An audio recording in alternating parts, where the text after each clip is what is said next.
Anime Ban berani menawarkan tema yang sedang umum dan juga kadang merasa nek, yaitu isekai. Tapi dengan balutan cerita juga drama yang agak berbeda dibandingkan anime isekai pada umumnya.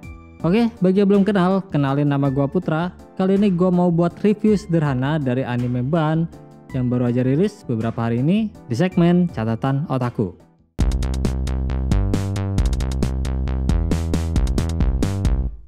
Pada tanggal 4 Juli 2025 atau 2 bulan lebih lalu, fandom anime cukup dikejutkan dengan pengumuman dari salah satu YouTuber anime Giguk atau dikenal juga Gan, di mana ia akan membuat animenya sendiri yang berjudul Ban Otonano Kyokai, dan tanggal 21 September 2025 anime tersebut rilis di YouTube resminya yang pada tulisan ini dibuat sudah mendapatkan lebih dari 600.000 views, juga sudah mendapatkan rating My Anime List 7,4.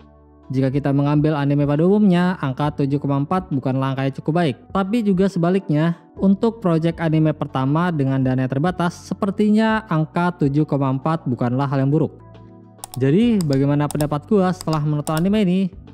Jujur, ini agak rumit. Bukan karena ceritanya, kerumitan terbesar adalah gua ngerasa agak bias. Karena jika ada anime lain memunculkan kekurangan, gua dengan mudah mengatakan itu jelek tanpa tahu bagaimana kondisi di balik produksi anime tersebut.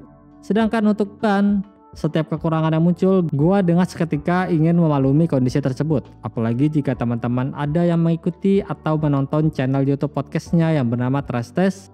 Di salah satu episode podcastnya, mereka membahas tentang pembuatan anime Ban tersebut. Di sana, Gan mengatakan jika dia membuat anime ini tanpa ada sponsor apapun dan hanya menggunakan dana pribadinya sendiri. Karena itu ada perasaan seperti memaklumi hasilnya. Tapi walaupun begitu, gue akan tetap coba review apa adanya. Sebelumnya, sinopsis singkat anime Ban ini bercerita tentang dua orang yang meninggalkan tempat kelahirannya dan pergi ke dunia lain dengan menggunakan semacam gerbang warp yang misterius yang menghubungkan Jepang dengan dunia Yutania. Oke, anime ini secara keseluruhan sebenarnya tidak bisa dibilang jelek. Tapi karena menggunakan label short movie bukan series, jadi pembanding yang paling dekat adalah anime short movie juga, seperti Hotarubi no Morie atau Look Back. Dan jika kita sandingkan dengan short movie yang umum, jelas kualitasnya ada di bawah. Tapi jika dibandingkan dengan series pada umumnya seperti Nage no Asukara atau semacamnya, sebenarnya anime ini masuk kategori lumayan. Anime ini jika dipotong kredit sebenarnya cuma punya durasi hanya 16 menitan saja. Karena itu ceritanya tidak benar-benar bisa tereksplor dengan baik. Malah sebenarnya dasar cerita ini sangat mungkin bisa dibuat menjadi series musiman di 12 episode. Jika cerita tentang perjalanan Rin dan Reichi ini dikembangkan, walaupun jelas biayanya akan menjadi masalah selanjutnya.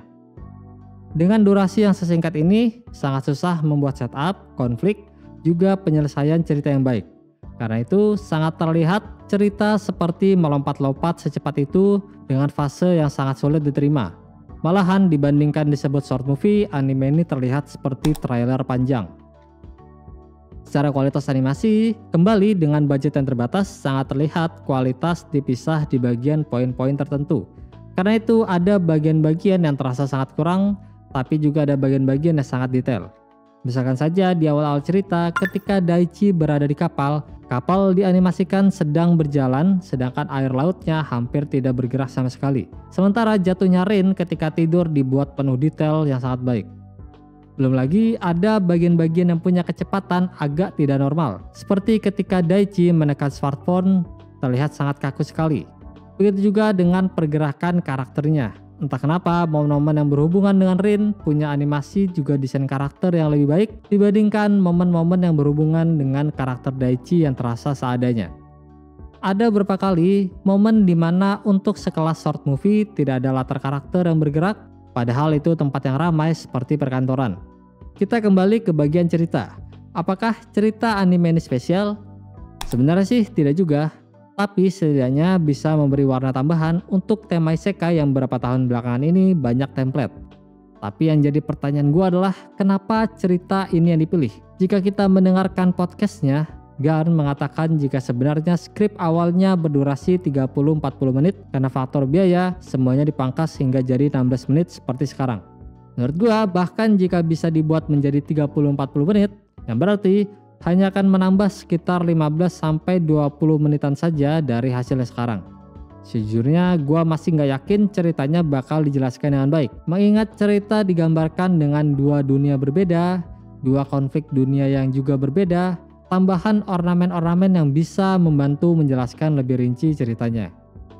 Dan alasan kenapa ini malah lebih dekat dengan trailer panjang yang gue bilang sebelumnya, karena banyaknya pertanyaan yang muncul. Seperti kenapa di awal Daichi ingin pindah ke dunia lain, rasanya alasan karena bosan dengan tempat tinggal lama belum bisa menjadi acuan penting, mengingat resiko dari perpindahan dunia yang sangat berbahaya. Berarti harus mempunyai alasan yang lebih kuat dari itu.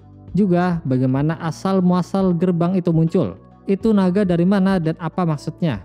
Belum lagi ada gimmick action ketika warga Yutania sedang melindungi naga. Kenapa terjadi situasi semacam itu? Kenapa ada banyak monster yang berbeda? Semua itu menjadi tumpukan pertanyaan. Dan salah satu yang juga paling penting di bagian cerita adalah konsep tentang perasaan migrasi ke suatu tempat. Karena sepertinya tema dasarnya adalah Slice of Life, tentang perasaan orang yang jenuh dengan tempat lamanya lalu bahagia dengan tempat barunya. Perasaan ini semua tidak bisa terjelaskan dengan durasi 16 menit tersebut. Gambaran tentang suasana yang baru, keresahan di tempat yang baru, apakah susah mendapat teman ketika kita adalah seorang ras yang berbeda, dan lain-lain. Semua itu rasanya tidak akan bisa tersampaikan dengan baik, bahkan dengan durasi 40 menit. Kalau kita ambil contoh short movie durasi 40 menit seperti Look Back, Hotarubi no Morie, atau juga Kotonoha no Niwa, mempunyai cerita dan konteks yang lebih pendek juga simple. Jadi secara realistis, menurut gua anime ban lebih cocok dieksplor menjadi series. Yang jadi pertanyaan gua, kenapa tetap memaksakan menggunakan skrip ini di dalam project ini? Kenapa tidak membuat skrip lain yang lebih cocok dengan durasi 15 menit? Gua harap alasannya karena project ini direncanakan menjadi portfolio yang akan ditawarkan ke komite produksi seperti Kadokawa ataupun Aniplex. Setidaknya ada usaha untuk mencoba menjabarkan ceritanya di masa depan. Tapi kalau ternyata tidak, ya berarti memang dibuat untuk bersenang-senang saja sebagai orang yang menyebut dirinya sebagai penggemar anime. Di luar masalah cerita juga animasi, menurut gua tone grafisnya sangat bagus. Juga latar suara benar-benar cocok dengan tema ceritanya. Seiyunya pun juga punya hasil yang bagus. Khususnya seiyu dari Rin yaitu Mikawa Haruna yang mengerjakan tugasnya dengan sangat baik. Ketika gue cek, sepertinya dia masih cukup baru, belum banyak karakter besar yang dibawakan. Tapi selamat, dia berhasil memerankan suara Rin dengan sangat baik sekali. Oh ya, lagu penutupnya juga sangat bagus sekali dinyanyikan oleh Elspeth Bowden, yang juga beberapa kali mengcover lagu anime. Jadi ya, terlepas dari banyak kekurangan, sepertinya memang ini menjadi proyek anime yang dikerjakan bareng-bareng oleh sekumpulan orang yang ngefans sama anime lalu diinisiasi oleh Garn itu sendiri. Sedikit tambahan, di luar banyak kekurangan yang ada, nggak bisa dipungkiri anime ini membuat gua terpukau, bukan karena kualitasnya tapi karena perasaan yang sudah diperlihatkan. Sangat terasa sekali anime ini dibuat karena dia sangat menyukai anime. Dan layaknya seperti yang banyak diangkat di anime, Garn menunjukkan ke kita semua berawal hanya dari membuat video YouTube anime iseng, dan sekarang telah berkembang bahkan sampai membuat animenya sendiri. Kita yang juga penggemar anime, kenapa harus malu dan takut bermimpi ketika sebenarnya kita senang menjalaninya? Dan akhir kata, selamat atas karya pertamanya. Anda adalah seorang yang sangat hebat, saya tunggu karya selanjutnya.